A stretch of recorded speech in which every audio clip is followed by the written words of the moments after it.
Thank you. Thank you, Group Captain Vijay Kumar.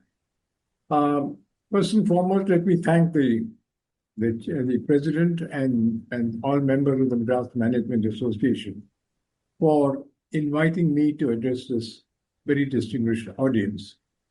Uh, I would have much preferred to address this audience in person. I belong to an old, not merely an old, a very old generation, and talking on Zoom or talking on Microsoft Teams, etc., is not my cup of tea. From the list of people, including Nandan, and if I may take the liberty of saying so, Srikanth Kondapalli, I think we prefer to talk to human audiences, not to talk to machines. Indrani is another, she's much younger in this part. But I really thank the organizers for inviting me to speak, and a special word of thanks to Mr. Darsami, the president of the association. I, of course, have a bone to pick with what Mr. Darsami said. So Darsami was extremely. Am I audible?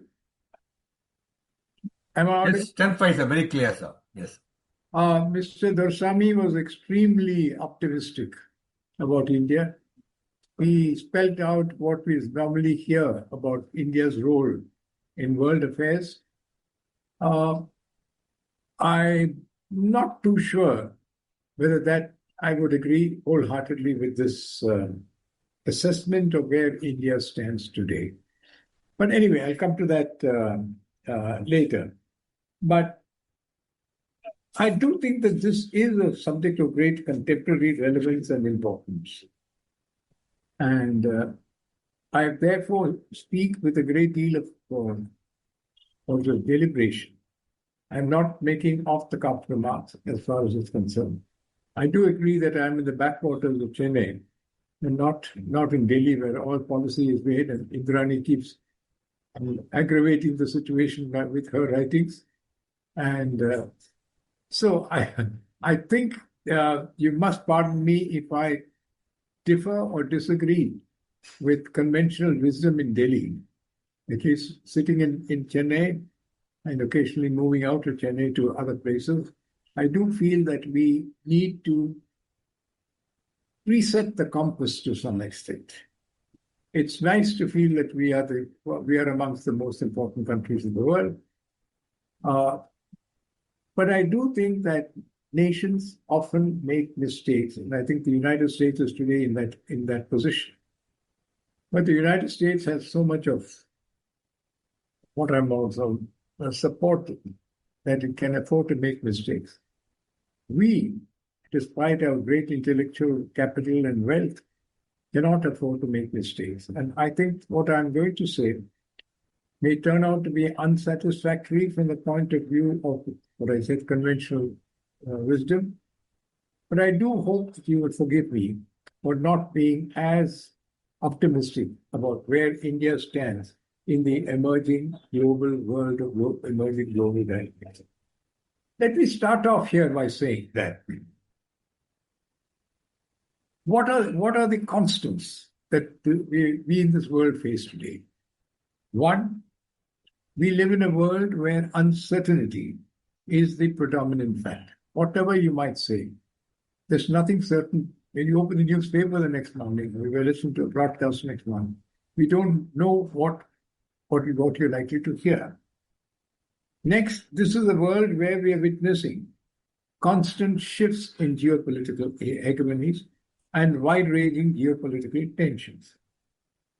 Additionally, this is a world in which we confront a multitude of disruptive technologies and wherein economic tsunamis are the order of the day. In short, we live in a world where the rule-based international order is no longer in vogue, and it has been replaced, if I may be pardoned for saying so, by shambolic disorder. Before I come to India's role, may I be permitted, Group Captain Vijay Kumar, to try and make a brief survey of the world around us despite living in a small corner called Chennai. I, for one, believe, and I think that this many others also subscribe to, that the US, once the leader of the so-called free world, is today a pale shadow of what it was in 1945 at the end of World War II. Also, once a pillar of democratic stability, the US is today grappling with profound problems while maintaining the pretension of being the leader of the democratic world. And if I might seek the indulgence of Professor Kondapalli, I do feel that China, the hegemon that the US acutely desires to confront and possibly eclipse, is meanwhile gaining in strength and importance. The truth, I would like to think, at least from my point of view, is that the US today has no perceived strategy to deal with a China that is constantly involved in unveiling new global initiatives. I find there's hardly any mention in Indian newspapers about what China is up to. I mean, the Indian newspapers, I think, had a few lines about China's latest, I think the fifth of the line, of the Global Governance Initiative. We shouldn't let this pass like that. It lays down China's plans on how the new global rules are to be written. As I said, it is the fifth. And there were earlier the Global Development Initiative and the Global Security Initiative.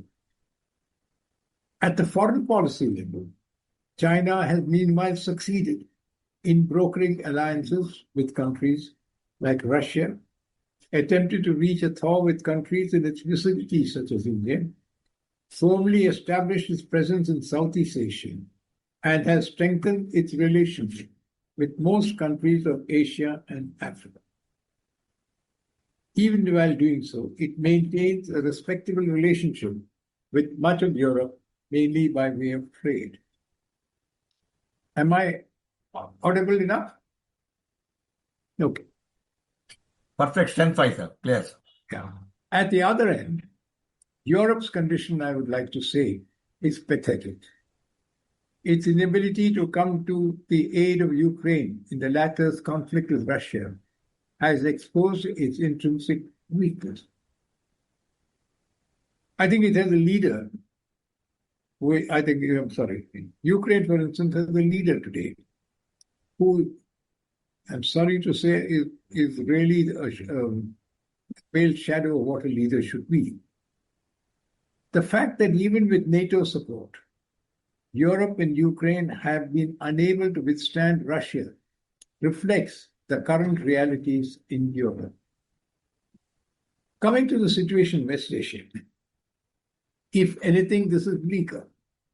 Israel, with the backing of the United States, has disregarded all civilization norms and is currently engaged in a virtual genocide of the Palestinian people, especially in Gaza. This, unfortunately, as I said, has the implicit backing of the United States. The situation there today is graver than anything that had been seen across several decades. And given my age, I can assure you that this is not written back from history, but from personal knowledge. Furthermore, in the wake of the short Israel-Iran conflict, Israel has made little secret of its desire to destroy Iran, again with the tacit and implicit backing of the United States. Across West Asia, meanwhile, what we are witnessing is a churn of a kind never witnessed previously. The eclipse of the Alawite Syrian regime and the exposure of Iran's weaknesses during the recent Israel-Iran conflict have added to fears of Sunni dominance in this volatile region. Today, the world seems to be at a point where nations like the United States, China, and Russia are all attempting to not merely dominate, but also carve out zones of influence across this region.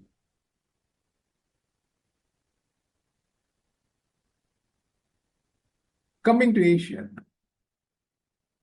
One might say that many regions of Asia may look relatively more peaceful compared to West Asia and Europe. But the internal situation in both Afghanistan and Pakistan, with terrorist groups operating their own fiefdoms, belies this fact of reality. Also, what has contributed towards still more concern, both to the region and the world, is the further rise of the military in the affairs of the Pakistani state. This is well epitomized by the emergence of Asim Munir as the dominant figure, I should say Field Marshal Asim Munir, as a dominant figure in the affairs of Pakistan.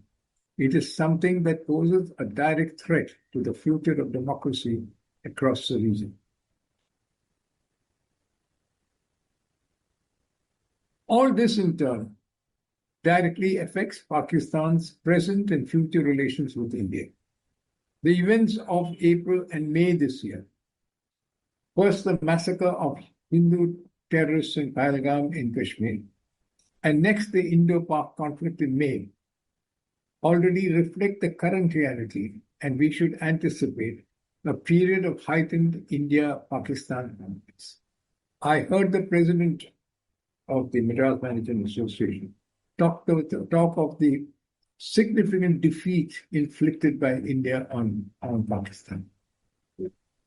There's no such thing as a significant defeat today in the world of warfare anywhere in the world. We need to be on our guard at all times. The Indo-Pak War in May has confirmed that we should constantly be prepared for future conflict of this time.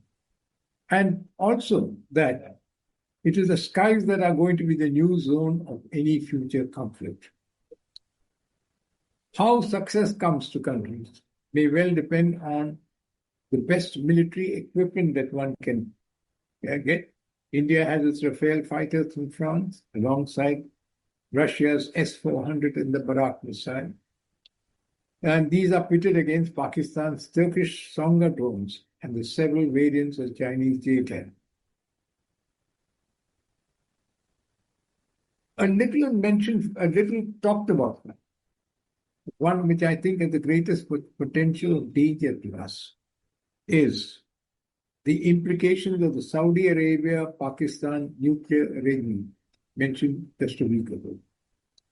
What is evident is that Pakistan's decision to provide a nuclear umbrella for Saudi Arabia marks a historic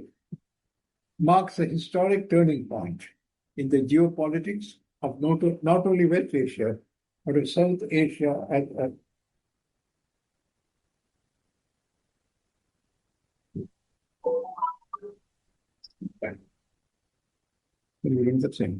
Sorry, I would like to repeat that. I said the implications of the Saudi Arabia-Pakistan nuclear arrangement are vital, and I don't think we have paid enough attention to this.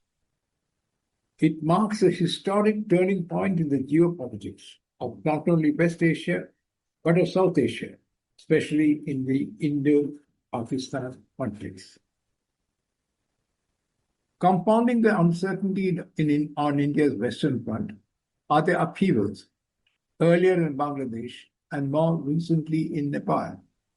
In both countries, parliamentary democracy has been the main victim, and the military, under various garbs, the essential victim. India hence requires to be on its guard to ensure that the transformation of the overall situation and the pressures across the region do not pose a danger to India's future and its progress. As of now, this is still work in progress, but the situation is far from a sanguine one.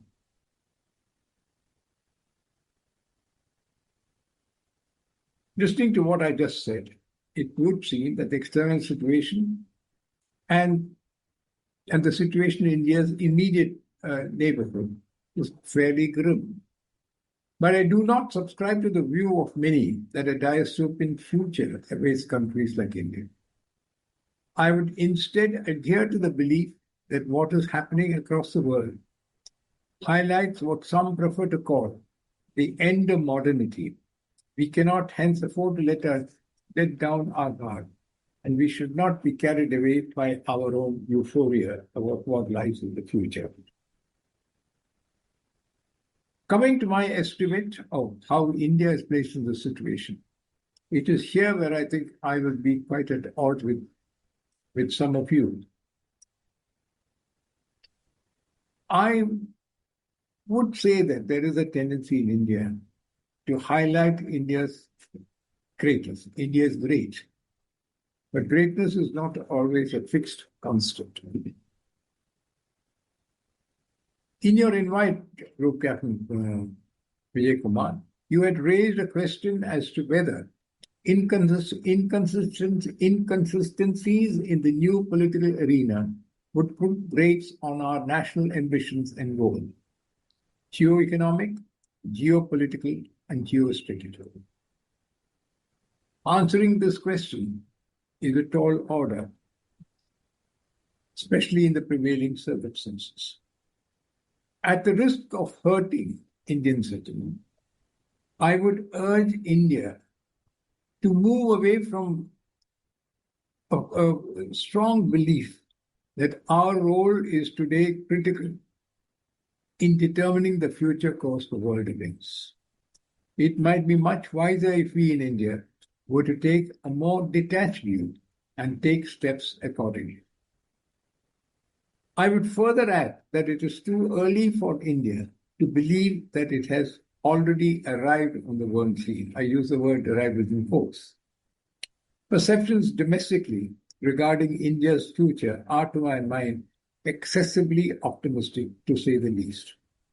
No doubt on the economic front, and I can understand where the president of the MMA and others are so euphoric about the future, India has emerged as a country to reckon with, having become the fourth largest economy in the world and the fastest growing economy.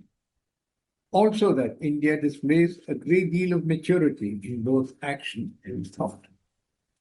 Yet, and I would underline the yet, whether this is enough to tide over what I see as a forthcoming turbulence to deal with forthcoming turbulence in the political, economic, and overall global scene has yet to be seen. This is particularly true of the decade 2025 to 2035. India needs to ponder more deeply over whether it possesses the necessary depth rather than being satisfied with the status quo. Do understand that I am talking of situations that extend beyond traditional conflicts and wars between nations. The coming decade, for instance, is likely to throw up a spate of new challenges, such as pandemics, climate change, and the movement of large masses of people, apart from the existing issues that we have to contend with. These are likely to test the capability and capacity of most nations, and this includes India.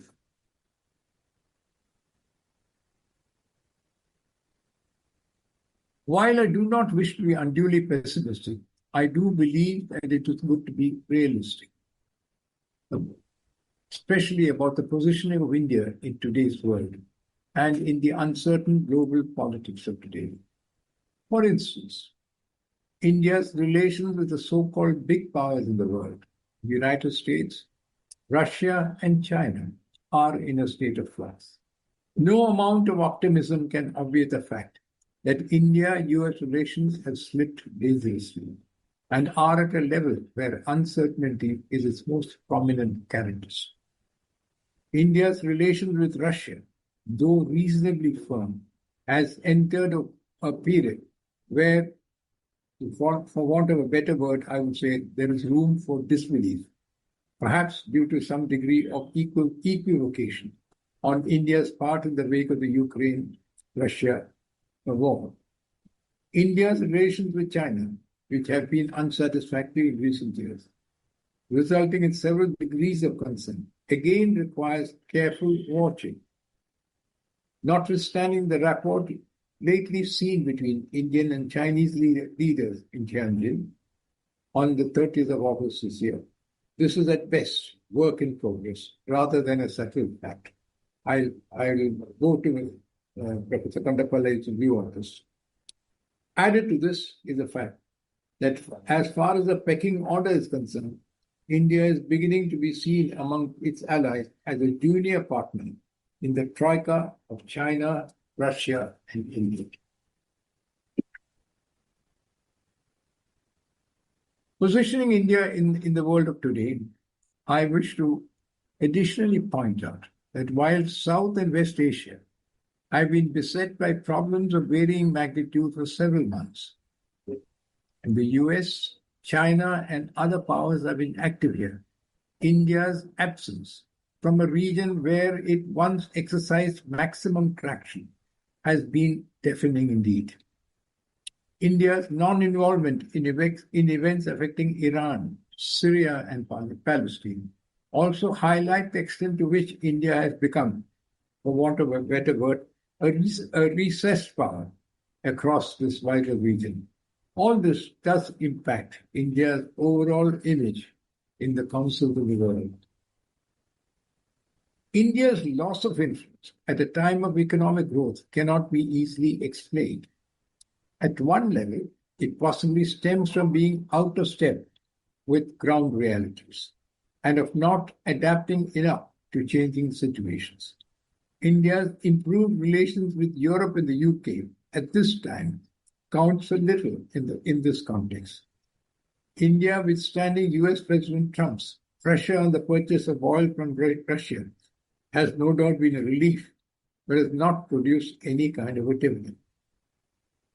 Most glaring of all, as I said a few minutes ago, has been India's retreat from Southeast Asia, West Asia, and Africa. These regions have been India's bailiwick for years. As I conclude, I would say that notwithstanding India's growth and professed leadership of the global South, India today stands at the crossroads of global politics. We need to rectify the situation. Our policy directions need to be firmer and more agile to keep up with current trends across the world. Our neighborhood policy needs a total revamp. Finally, positioning India in today's world demands a complete overhaul of India's strategic thought process. It also requires a new vision and better foresight. I'm sorry to have been pessimistic, but thank you very much.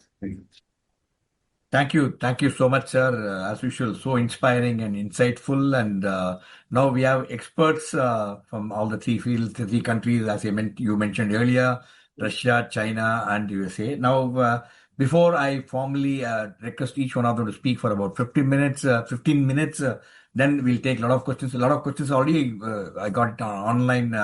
I think we have some interesting questions, Q&A session immediately after that. Now, may I have the AV of all the three distinguished speakers who are going to be delivering special address. May I have the AV, please?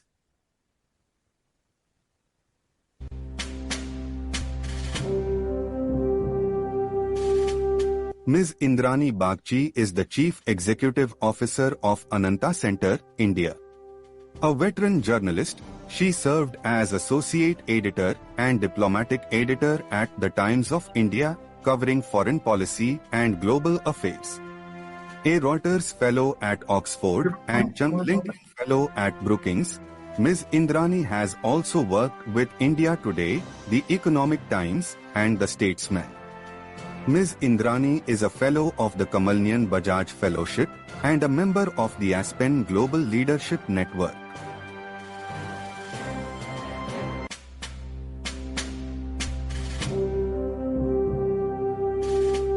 Dr. Shrikant Kondapalli is Professor of Chinese Studies at Jawaharlal Nehru University and former Dean of the School of International Studies. A leading expert on China, Dr. Shrikant has authored books including China's Military, The PLA in Transition and China's Naval Power, co-edited 6 volumes, and published extensively on Chinese security and foreign policy. Dr. Shrikant has held visiting positions at leading Chinese and Taiwanese universities, is chair professor under the Ministry of Defense's Chair of Excellence, and a recipient of the K. Subramaniam Award for Excellence in Strategic and Security Studies.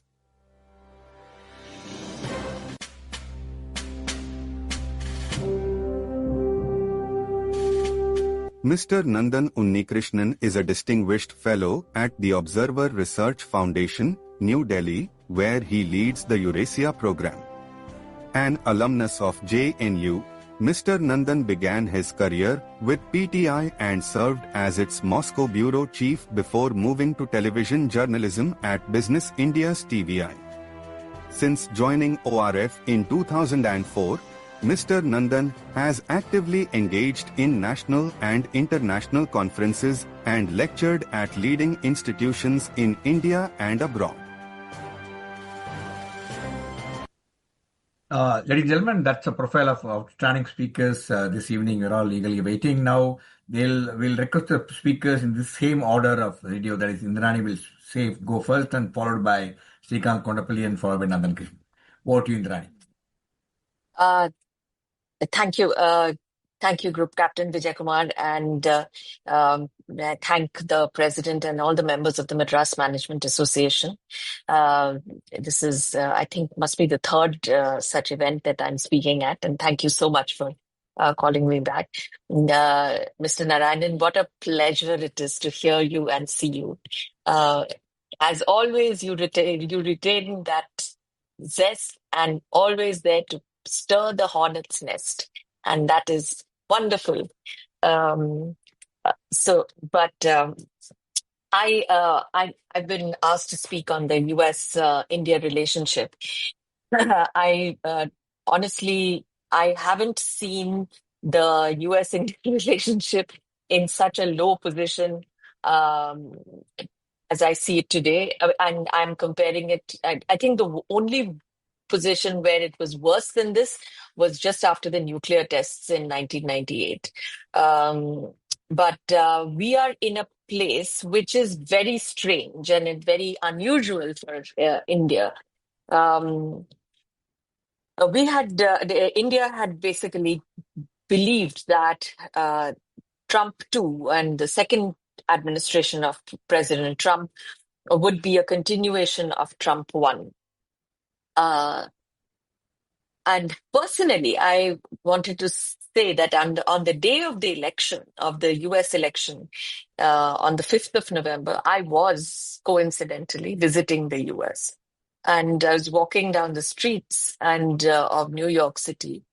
And it was patently clear to me then that there was a very significant cultural shift in America that we had not caught earlier, and we did not fully understand it. I don't think we fully understand it even now, because I think that is also an evolving situation. But there is a distinct cultural shift. There is a political shift, of course, and the political shift is there for all to see. From the beginning, India reckoned that we would have trouble on a couple of fronts. We would have trouble on the tariff front, and this is not the first time President Trump has declared India to be the tariff king of the world. And I think for anybody in the economic sphere, it has been evident that for years, India has relied on heavy tariffs to protect its industry, even when the industry did not need protection. So in a sense, it is a comeuppance to India's economic management. And to that extent, if we probably could have taken some steps in anticipation, but it is what it is. Secondly, the other thing that we should be very clear about is the kind of American politics that is dominating America today. And that is a lot more and I hesitate to say right wing or left wing, but it is definitely a lot more right leaning, which is fine. We've had right leaning presidents before, we've had right leaning administrations before, but this is a very different kind. This is almost a xenophobic right. And that's something we need to be very clear about. It is also very openly and determinedly white. Another aspect of the newness of, or the unusualness of how America is changing. A third aspect is the much more traditional, deeper Christianity fueled, not just religious sentiment, but also political sentiment. All of these come together in a mix that for a country like India is difficult to grasp all at once. This has implications for the future of America, certainly, but it has implications for the rest of the world. Add to this the mercurial personality of President Trump, the constant quest for personal aggrandizement, for want of a better word, and for global validation of whatever he is doing. An additional layer that complicates matters here is the fact that this is an American president that has no qualms about making money, whether it is for America or whether it is for friends and family enterprises. He has no qualms about money playing or incomes or monetary benefits playing a very signal role in his policies. This is a president that comes with a very interesting mandate, a mandate to weed out immigrants, a mandate to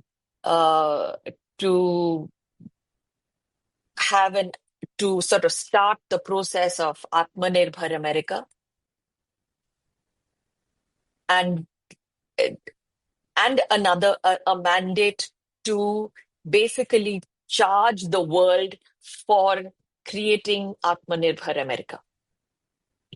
That the world owes America the tools that it needs to become great again. Lastly, this is not under the leadership of President Trump. President Trump is not why he wants to make America a great power again. He's not the hegemon power. This is not America, the hegemon after that we saw in the last 50 years. He is an isolationist. He's perfectly happy to wall America in. And if you see their latest national defense strategy, that's pretty clear that the defense of the homeland is paramount. He's not in that business of great power competition. That great power competition where America would be seeking to the balance of power, the competition, say, with China. He's gone beyond that. I mean, he's not in that he's not in that game. He's perfectly happy to make a deal with China. He's perfectly happy to make a deal with Russia. In fact, he wants to make a deal with Russia. And he wants to make a deal with China. What is complicating matters for him is that the rest of his administration is not there with him yet. But in the middle of all this is the US-India relationship. And to the point that India was in many ways the beneficiary of the idea, which has been around at least for the last quarter of a century, that the US and India relationship was special, consequential, important, enough in the world as we look at a growing, aggressive, expansionist China. That is something President Trump does not seem to understand or has rejected. That puts India in a much different position. It basically means that India is less than, maybe sometimes a little more than, all his allies and partners. He has taken the machete to his alliances, to America's alliances. And sometimes it might feel that Trump is singling out India for special treatment. Frankly, if you go to Tokyo, they weep. What they have been forced to do is unbelievable. And why? Because they are in the position that they are, which is an old ally, a military ally of America, terrified of China, believing that there is no other option, that they cannot possibly stand on their own feet without America holding their hand. They have had to give in to the kind of humiliating agreements on investments in America that honestly, if that was given to any Indian government, would have been rejected outright. It's not just Japan. Mr. Narayanan spoke about Europe. Europe is blinded. Europe has no idea whether it's going or coming. Whether they should defend Ukraine or who should defend Ukraine. And Ukraine is literally holding the entire continent to ransom.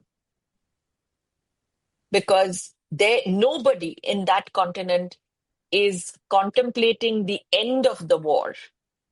They might be contemplating a ceasefire, but they're not contemplating the end of the war. That has terrible implications for the future of Europe.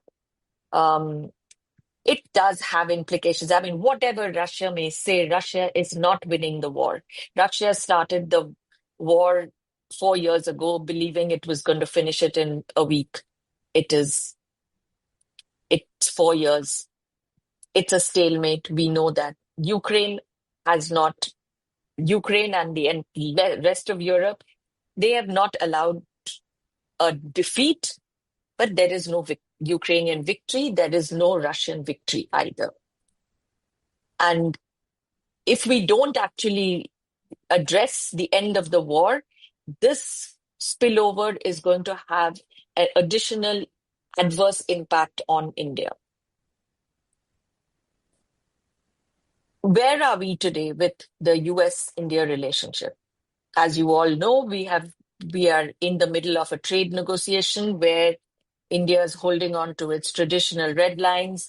The US is pushing really, really hard, using every lever at its command to force India to open its agriculture sector.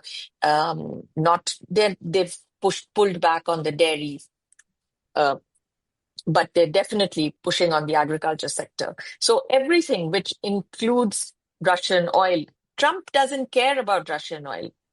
Trump doesn't care about Russia. This is a way to push India. And 50% tariffs is a punitive action on India. H-1B restrictions, equally punitive actions. The reason is very clear. The reason is that he wants India to pick up the market for maize and soybean that China refuses to buy anymore. And India has its own reasons for not opening up these sectors, but Trump is pushing. What it has done, it has not only impacted the political relationship between India and the US, but even if the trade deal is done, there is now a sense of a trust deficit with the US that we have, that I think, and Mr. Narayanan has been one of them, that India and the US have worked for a quarter of a century to build that relationship from a place of no trust to a place of consequential trust. We are now heading back to a very different place. Mr. Narayanan spoke about Pakistan and the Saudi-Pakistan pact. The whole idea that Pakistan suddenly became attractive to the US in April only because Trump wanted his family to win from the from a crypto deal in Pakistan is unbelievable. Yes, day before yesterday, President Trump delivered an ultimatum to the Taliban in Afghanistan that he wants the Bagram air base back, which basically means Trump wants to go back into Afghanistan. So we have no clue. I mean, for anybody who thinks that there is a vision, there is a strategy going in, I don't think they know what they're talking about. Privately, President Trump's cabinet members tell Indian officials that they have no interest in Pakistan, but that is not what we see.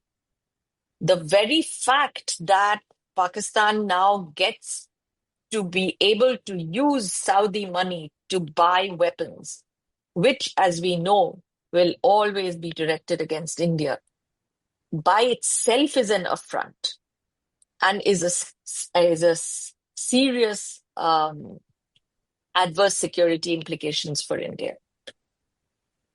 So where do we go? How do we deal with this situation?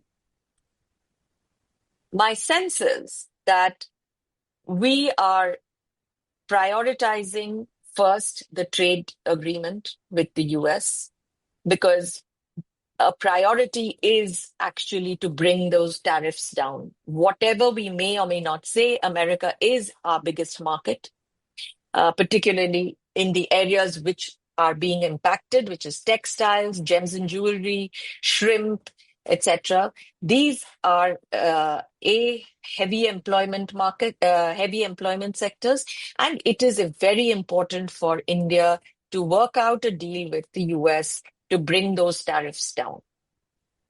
I see that some change may be in the air, because I've noticed that in the last few weeks, President Trump has not mentioned India when it comes to tariffs, sanctions on countries buying Russian oil. In fact, he has gone after the Europeans, asked the Europeans to sanction the Chinese, but he has very prudently kept India out of this. So I suspect somebody has gone to him to say that this is a relationship that you are literally whistling down the wind for absolutely no reason. The second is for India to rebuild its domestic base in a couple of sectors. One, in manufacturing, to actually add to the manufacturing base that we have, which is not very good. To bring technology back to India, certainly make it easier for technologies to come back to India, to be designed in India, innovation in India. Find smaller, shorter supply chains, more trusted supply chains, because that will continue. It doesn't matter how President Trump wants America to become Atmanirbhar, that's not going to happen. The same way, Atmanirbhar Bharat does not mean that we will be producing everything over here. Their idea is for us to be doing what we have been trying to do for the last few years, which is build resilient, shorter, trusted supply chains. That project should continue and should continue deeply.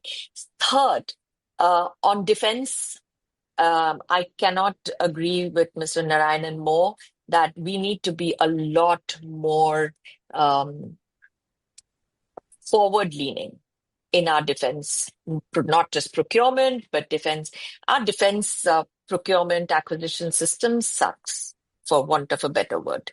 And there, the Ops Sindoor, while we prevailed in Ops Sindoor, I think Ops Sindoor also exposed many gaps in our systems, which if we don't address them with a sense of urgency, we might find that the next one becomes a little more difficult. And the next one will happen because Pakistan has now discovered that it has wind beneath its sail, and that wind apparently comes from America. Pakistan doesn't need more than half an opportunity. And we will be looking at another conflict. The third is we need to have a clearer idea of where we should be diversifying our trade and economic engagements with. We should conclude FTA negotiations with both the Gulf countries and Europe. And frankly, we need to be able to have a much clearer trading conversation with America. We are not doing that. We need to be doing that a lot more. I'm going to stop here and happy to take questions. Thank you. Thank you. Thank you, madam, for your thought-provoking thoughts. Now, I request Mr. Srikanth Kondapalli to share his insights. Over to you, Mr. Srikanth. Thank you very much, Group Captain Vijay Kumar. I also want to thank Mr. Satyamurthy for the invitation as well, and to the Madras Management Association and its associates. It is indeed a privilege to be here with, this is my second time with the MMA, and I want to thank the MMA again for this invite. Also, it's a privilege, sir, to listen to you, Mr. Narayanan, and the broad brush that you made on the Indian foreign policy, the emerging role, and the dynamics, global dynamics. My briefing is about China.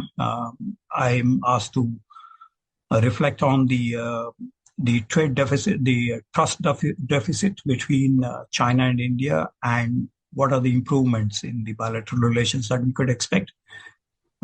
List of priorities for improving the ties between the two sides, and China-Pakistan relations, as well as China in Asia and India in Vietnam and Philippines. How does that match? So let me start by saying that the Shanghai Cooperation Organization meeting, 25th meeting at Tianjin on August 31st and September 1, as well as the Beijing military parade, the victory parade as the Chinese used to call. These were two major events that happened in recent times. There is also the phone call that Xi Jinping had with Trump twice in June and about 6 days ago. I think that is also very significant. The initial red lines were about Taiwan in President Xi and President Trump's talks, and the denial of landing for Mr. Lai Ching-te, the Taiwanese president in Los Angeles, was the immediate consequence of that. We do not know what is the content of these speeches, but also we do not know how it is going to impact on India. But there is also a talk that U.S. improvement in relations with China would be problematic for India in the longer run. if that is the case. But I think there is a structural problem between China and the United States. And in the short term, say 2 to 3 years, of course, Trump administration trying to stabilize relations with China for the MAGA movement. But there is also and then overcome the magnets and rare earth metal deficiency. So in 2 to 3 years' time, they would also like to diversify these rare earth metals as well as improve the trade and industrial situation in the United States. So I see the long-term conflict between China and the United States intact, and that is a strategic situation, I would guess. Even if Trump is following isolationist policies, this is the major theme that is emerging. In other words, the decoupling and the de-risking, both by US and EU, are to stay here. And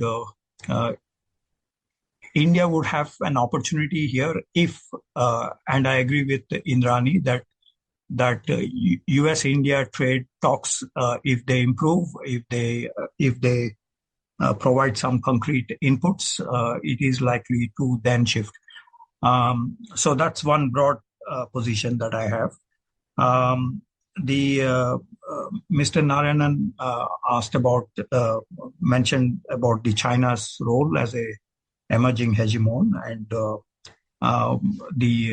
it is gaining strength. I agree, sir, on this. A number of events that have happened this month, the Chinese also made a fourth initiative, global initiative, global governance initiative, in addition to their GDI, GSI, GCI that were mentioned about 4 years ago. In that sense, the Chinese footprint globally is increasing. They have the Belt and Road Initiative, even though the third summit meeting had scaled down the Chinese role by just offering about $95 billion in the BRI third summit. And then the greening process, and then taking the other criticisms, debt diplomacy, environmental issues, transparency related, and other problems in the BRI. The Chinese are moving slowly on this process, but steadily on the BRI. So the China-centered global networks are increasing in the light of Trump's isolationist policies. And China's influence is also increasing. We see significant Chinese Navy role in Indian Ocean, submarine visits, surveillance ships visits, and it is still the largest trading partner for many Indian Ocean states, 30-odd Indian Ocean states. And China is also enhancing the Himalayan Quad as well as the Indian Ocean dialogue process in Yunnan province. So there is that effort that China is making in that regard in terms of expanding. The other is, of course, China today is leader in 5G, EV sector, quantum computing, AI, and renewable energy sources. So these will provide, and in addition, of course, the e-commerce platforms. This provides for the Chinese expansion in the global domain, in the economic and others. Of course, there are red herrings. The real estate is down in China. The GDP is down from 10% in 2010 to 5% on an average in the last few years. And with the Trump tariffs, it is expected that China's GDP will grow at around 3% this year. So significant. And most important, 21% unemployment rate in China, urban unemployment. Some suggest around 40%. COVID-related problems are still lingering in terms of the unemployment. It is estimated some 46,000 companies have shut down in China due to COVID, as well as resulting in $800 million of debt. And local governments are actually facing a lot of issues in terms of debts. And the COVID-related unemployment is estimated around 80 million people. And this is a huge socioeconomic and political problem for the Communist Party in China. So in this context, I see India as in a sweet spot. Growth rates this quarter, the first quarter, 7.8%. And if India maintains, despite the headwinds of the tariffs and the other depressing situations across the globe, if India still maintains the growth rates, then it is at a very advantageous position. But China Plus strategy did not really work out in terms of thousands of companies shifting from China. It is estimated that some 77,000 American companies are in China, and only 200 have moved to India and to Vietnam, Indonesia, and other countries. So there is not massive shift to one of the.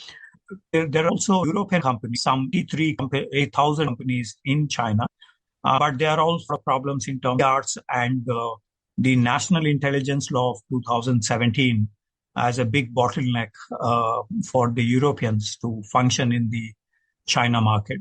So this is an opportunity for India here. If the EU-India trade talks improve, UK-India already had the FTA.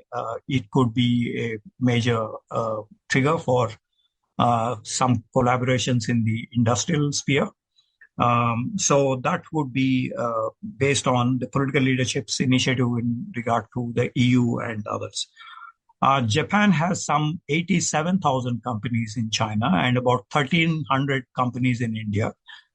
We have not seen the global strategic partnership reflected in these companies. But Prime Minister Modi's visit to Tokyo resulted in that $65 billion pledge, as well as the Shinkansen, the high-speed railway technologies to be transferred to India. So I think those are two big gains. And if these really fructify, we could possibly see the growth rates being maintained.